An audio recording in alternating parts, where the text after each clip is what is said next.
وەرە وەرە وەرە وەرە وەرە وەرنەوەلام هەر لە هەورامان ینی زۆر جارە وترێ بە خۆیش و بە خەڵکی تریش هەورامیەکانیان وتو ئەوە چییە؟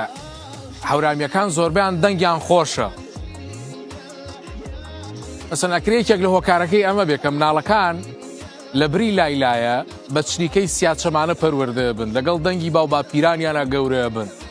یعنی سیادچەمانە بۆتە بەشێک لە ژیانی ڕۆژانەیان. باسی گوندی کێمنەیەکەم ئەم شەو لە شارۆچکەی نەوسوو لە پارێزگای کرماشان.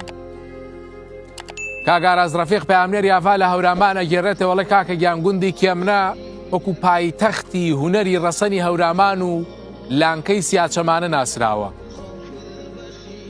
لەم گوندە بچووکە بنەماڵی خالیدیانێ کە بۆ ماوەی نزیکەی سەدەیە کە ئاڵای ئەم میراتە هونەریان هەڵگرتووە سیادچەمانە.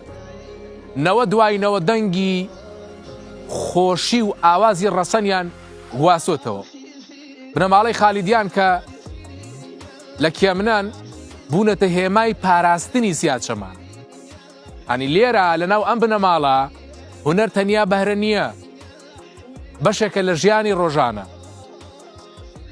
مناڵەکانیان لە بری لایلایە بە چریکەی سیادچەمانە پەروەردە بن لەگەڵ دەنگی باو باپیرانیانە گەورە بن. لە نێو ئەم بنەماڵە چەندین هونەرمەندی گەورە هەڵکەوتون وەکو ئەستێرە لە ئاسمانی هونەری کوردی ئادرەوشێنەوە. هونەرمەندانێک وەکو مامەسا عوسمان کێمنەیی، مامەسا حەمە حسێن کێمنەیی، کاک شەفیع کێمنەیی بوونەتە ڕابەر و کاروانی سیادچەمانە لە سەدەی ڕابرد و لە ئێستاشدا. ئەنی بەرهەمەکانیان بۆتە بەشێک لە کەلەپووری زیندوی مۆسیقای کوردی. ئەنجا سەرباری ئەوەی کە پیاوان زیاتر دەرکەوتون ژنانی بنەماڵەی خالیدیان ژنەکانیشیان خاوەنی دەنگێکی بەسۆز و توانایەکی بەرزی هونەری. وەنمونە دایکی مامەسا عوسمان کێمنەیی وەکو یەکێک لە دەنگە خۆشە بە تواناکانی هەورامان ناسراوە. هەروەها دادە شیرینمانەیە کچی کە حەمە حسێن کێمنەیی بە هەمان شێوە ئەویش خاوەنی دەنگێکی تایبەت و بەرهەمی بڵاو کراوەتەوە.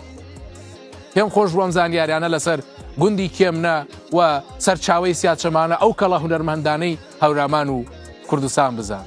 کوردستان هەر ئاوەدان بێ و خوا حافیز.